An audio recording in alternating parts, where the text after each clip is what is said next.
ہم لوگ بھی دین کی دعوت دیتے ہیں، کسی کو کہتے ہیں پڑھ لیا کر نماز، کتنے کھڑنے نہیں پیسے، تو یہ دعوت دے رہے ہو کہ بگا رہے ہو اسے؟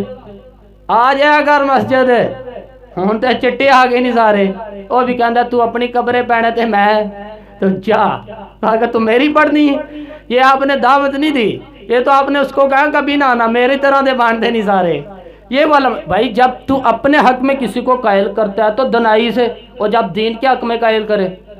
نبی پاک صلی اللہ علیہ وسلم نے فرمایا، مسلم کی حدیث ہے، فرمایا جس نے اپنے بھائی کو لوگوں کے بیچ نامینیٹ کر کے، نہ لے کے، مخصوص کر کے، تخصیص کر کے لوگوں کے بیچ بیٹھا تھا، پر اس ایک بندے کو معین کر کے نصیحت کی، ایسا کر لیا کر، محبوب فرمانے لگے اس نے تو اسے رسوا کر دیا، اچھے لفظوں سے نصیحت کرتا، حکمت کے ساتھ، دنائی کے ساتھ اسے قریب کرتا۔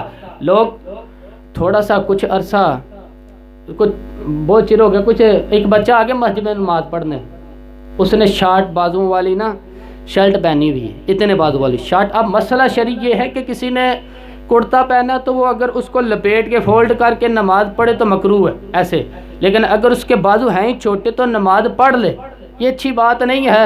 پینٹ شرٹ کے ساتھ جو بچے مسجد میں آتے تھے، کئی دفعہ سجدے جاتے ہیں تو کمر ننگی ہوتی ہے، اچھی بات نہیں، لیکن یہ کوئی فتویٰ نہیں دے سکتا کہ ان کی نماز نہیں ہوئی، انہیں آنے دیں۔ مسند امام احمد بن حنبل، میرے رسول پاک صلی اللہ تعالیٰ علیہ وآلہ وسلم کی خدمت میں ایک صحابی ہے، کہنے لگے یا رسول اللہ صلی اللہ علیہ وسلم 5 نہیں پڑھی جاتی 2 پڑھوں گا، اگر آپ اجازت دیتے ہیں تو کلمہ پڑھ لیتا ہوں۔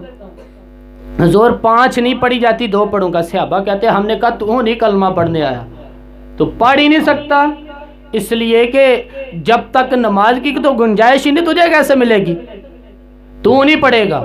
تو کہتے ہیں حضور علیہ السلام دوسری دفعہ پوچھا کیا کہتے ہو، کہا حضور 2 پڑھوں گا 5 نہیں پڑھی جاتی۔ تو نبی پاک علیہ السلام نے فرمایا تو کلمہ پڑھ 2 ہی پڑھ لینا، آ جا تو دین میں آ، حکمت کے ساتھ تو 2 ہی پڑھنا، آ تو صحیح نہیں یار، کسی طریقے سے پہنچ تو صحیح، 2 ہی پڑھ لینا۔ صحابہ کہتے ہیں اس نے 2 نمازیں پڑھنے کی شرط پر کلمہ پڑھا، پورا ہفتہ نہیں گزرا تھا، وہ 5 بھی پڑھتا تھا اور تہجد بھی پڑھا کرتا تھا۔ آنے تو دے نا بھائی، حکمت کے تو اختیار کر، اس کو داخل تو ہو لینے دے، مہربانی تو کر، مہربانی۔ کوئی آدمی اللہ جانتا ہے، کوئی شخص تیار ہو گیا عمرہ کرنے جا رہا ہے، حج کرن جا رہا ہے، تو لوگ کہتے ہیں اے دے کام دیکھو تو ٹور کتنے چلا ہے، یار خدا کے بندے، مالک نے پسند کیا ہے تو اسے بلایا ہے، میں کسی کو جس کو پسند نہیں کرتا اپنے گھر داخل ہونے دیتا ہوں، تو اس نے بلایا تو وہ جانے، اس کا بندہ جانے، تو اس کی رحمت کا منشی کیوں بن رہا ہے؟ کوئی خیر کا کام کرنے تو دے کسی کو، مہربانی کر اسے جانے دے، تو پتہ نہیں کب بدل جائے۔ ہلاکو خان نے نا بڑی تباہی کی تھی، اس نے مسلمانوں کی کھوپڑیوں کے مینار بنائے تھے، بغداد کے اندر اتنے قتل و غارت کی تھی کہ گھوڑوں کے پیر پھسلتے تھے جب گھوڑے چلتے تھے، اتنا گاڑھا خون تھا۔ اس کا بیٹا تھا یا پوتا تھا تگو دار خان، یہ تتاری قوم بڑی سخت قوم تھی، وہ خراسان کے ایک بزرگ تھے، وہ کہتے ہیں کہ مجھے نا خواب میں میرے بزرگ ملے تو کہنے لگے کہ جا جا کے اسے دین کی تبلیغ کر، پیغام دے۔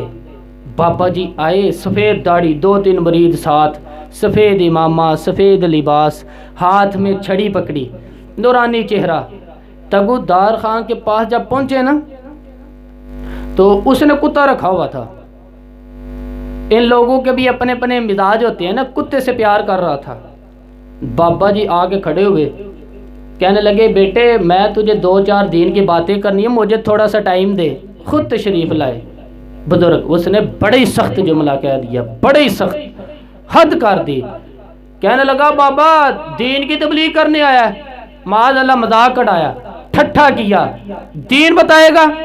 فرمایا ہاں۔ کہنے لگا پہلے ایک مسئلہ بتا پھر تجھ سے بات سنتا ہوں۔ کہا پوچھو۔ تو کہنے لگا یہ بتا میرے کتے کی دم اچھی ہے کہ تیری داڑھی کے بال اچھے ہیں؟ تو مرید تھے وہ جلال میں، یہ کیا کہے ہمارے حضرت جی نے بات سنی تو آنکھوں میں آنسو آ گئے، کہنے لگے یار تو نے تو مجھے عجیب یاد دلا دی، عجیب سی یاد کرا دی۔ کہنے لگا کیا ہوا؟ فرمانے لگے سن اس کا جواب، تو اس کتے کا مالک ہے تو میرا بھی کوئی مالک ہے۔ راتی جاگے شیخ صدا میں ਰਾਤੀ ਜਾਗਦੇ ਕੁੱਤੇ ਤੈਥੋਂ ਉੱਤੇ, ਮਾਲਕ ਦਾ ਦਰ ਮੂਲ ਨਹੀਂ ਛੱਡਦੇ, ਭਾਵੇਂ ਮਾਰੋ 100 ਜੁੱਤੇ ਤੈਥੋਂ ਉੱਤੇ, ਇੱਕ ਬੁਰਕੀ ਦਾ ਕਦਰ ਪਛਾਨਨ, ਭਾਵੇਂ ਮਾਲਕ ਹੋਵਣ ਸੁੱਤੇ ਤੈਥੋਂ ਉੱਤੇ, ਰੁੱਖਾ ਸੁੱਖਾ ਖਾ ਦਿਨੇ ਜਾ ਰੁੱਖਾਂ ਵਿੱਚ ਸੁੱਤੇ ਤੈਥੋਂ ਉੱਤੇ, ਉੱਠ ਬੋਲਿਆ ਚੱਲ ਯਾਰ ਮਨਾ ਲੈ ਨਹੀਂ ਤੇ ਬਾਦੀ ਲੈ ਗਏ ਨਹੀਂ ਕੁੱਤੇ, اٹھ بولیا چل یار منا لے نہیں تے بازی لے گئے نہیں. فرمانے لگے تو اس کا مالک ہے تو میرا بھی کوئی مالک ہے، اگر یہ تیرا زیادہ وفادار ہے تو اس کی دم اچھی، اور اگر میں اس کا زیادہ وفادار ہوں تو میری داڑھی اچھی. یہ سوچیں، وہ کہتے ہیں جملہ تھا بابا جی کا کہ کوئی تلوار تھی جو مجھے کاٹ کے رکھ دیا، میرے تکبر کو، میرے غرور کو، ہر چیز کاٹ دی. وہ بابا جی نے جب یہ جواب دیا تو کہنے لگا بابا جی آپ تو کوئی صاحب حکمت ہیں، آپ کی تو بات سننی چاہیے. ادب سے بابا جی کو لے کے گیا، شاہی مہمان خانے میں ٹھہرایا. 15 دن بابا جی رکے اور تگو دار خان کو بھی کلمہ پڑھا دیا اور ساری تتاری قوم بھی مسلمان ہو گئی. پر حکمت کے ساتھ جائیں، کسی کے پاس دین کا پیغام دنائی کے ساتھ. ایک پہلو اور ہے، اس پر بھی آخری بات کرنا ضروری ہے. دین کا کام تب ہوتا ہے جب آدمی بے لوث ہوتا ہے. انسان کی طبعی ضروریات بھی ہوتی ہیں، اس کی مجبوریاں بھی ہوتی ہیں، لیکن یہ بھی طے شدہ حقیقت ہے کہ دین بڑا غیرت مند ہے، بڑا غیرت مند ہے. اگر کوئی اس کو استعمال کرتا ہے نا اپنا قد اونچا کرنے کے لیے، تو ہو سکتا ہے وہ تھوڑا سا اوپر جائے تو پھر گرتا بڑا برا ہے.